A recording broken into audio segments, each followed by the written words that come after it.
Hello, player, and welcome to Polar Dread. Now, we don't have an actual narration yet for this tutorial, so you're going to be stuck with me instead for now. So the first thing I want to introduce you to is the basic mechanics of the game, because it's going to get a little complex in the later nights of the game, and you have to know how to manage everything in the room. I think a good place to start would be your door controls. So, if you look down to the right of the room, you should see a door that has some fairy lights at the top of it. This is going to be your main office entrance, and this is how a lot of the enemies are going to try to get into your room. Now, if you look down at your table, you should see that there's a little button on it that's to the far right. This will actually toggle the door, opening it or closing it. Now, don't worry about the door opening on its own, because it's going to stay shut if you hold it shut. As soon as you toggle it back off again, though, the door will open, meaning that anyone can get through. Now, the reason you want to keep the door open sometimes is because you have a power limit. You can actually view this limit on your watch using the green rim that surrounds the time. Once the green rim turns red, that's power that you've effectively lost, which you cannot get back until the end of your shift. So you have to manage all your power the best you can. Now, another thing I want to address is the ventilation duct behind you. If you were to turn around, you should see a ventilation duct behind you. This is where some enemies are going to come crawling through, and in order to shut them out, first, you have to detect them by pushing the X button in your controller. You'll turn on the flashlight on your left hand. You can use this to look into darker areas of the office if you feel like it's needed. This does not take up any power, so you can be as trigger happy with it as you want. When you have your light focused in the dark vent, you might see something in there. If you do, you look to the right of the vent where you should see a little button. This works like the door control. You can toggle it on and off and it shuts out the vent, preventing any creatures from getting inside. Now, if you turn around to face the front again, you should see a little tablet that's mounted in front of you. And then behind that tablet, you should see a giant flat screen on the wall that has a camera system on it. You can basically use this tablet by touching a room to toggle that camera feed to the room that you just touched. This is so that you can tell where all the enemies are without needing to actually leave the office. It's always good to look at the cameras if you don't know where an enemy is, because otherwise they can sneak up on you if you're not paying attention. Now, the last thing I want to tell you about is how to force grab items in this game. There are some items that are currently out of your reach. You can actually grab them and pull them towards you using a simple 3-step system. First off, reach your hand towards whatever object you want to grab, and if it has a blue highlight, you're doing it correctly. And then, make a fist by squeezing either the trigger or the grip button. And then, once you have it locked in, swing your arm backwards and it'll come flying towards you, where you can then catch it out of the air. You'll require some more items during the later nights of the game, so you want to make sure you're able to reach as many of them as you possibly can during the spare time that you have between encounters. That's all for now, though. So I'll just let you win the game.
Sam, hey, this is Isaac from management. Figured I'd leave you a call real quick since there's stuff we've got to tell you about in the office you're in. First off, I want to tell you that this shift is, well, it's a bit longer than you thought it would be.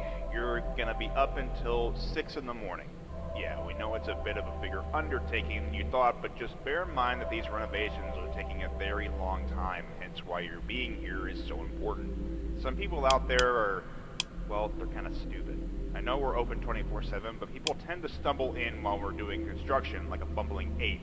We've locked the doors, and they literally stick their fingers in, trying to open the lock, and I'm off topic again, probably. Okay, let's just go over the obvious shtick.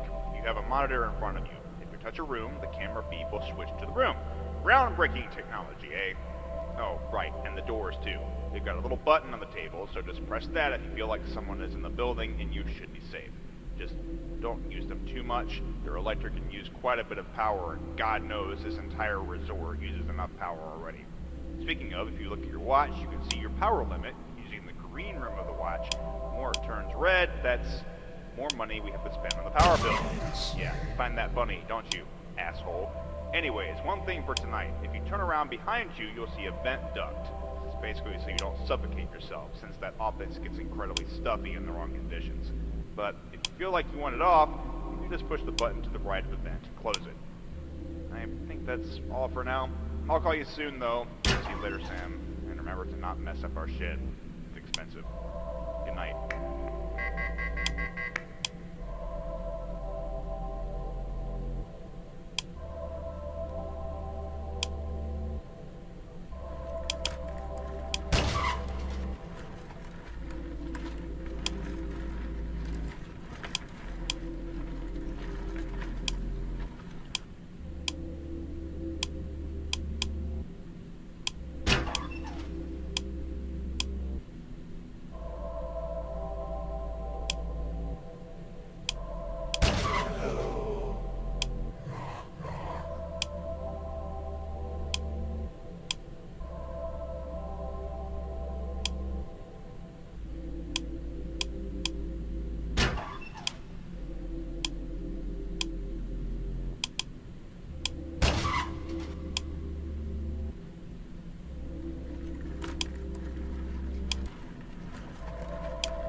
closer. Come closer, come closer, come closer, come closer.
Oh, Sam?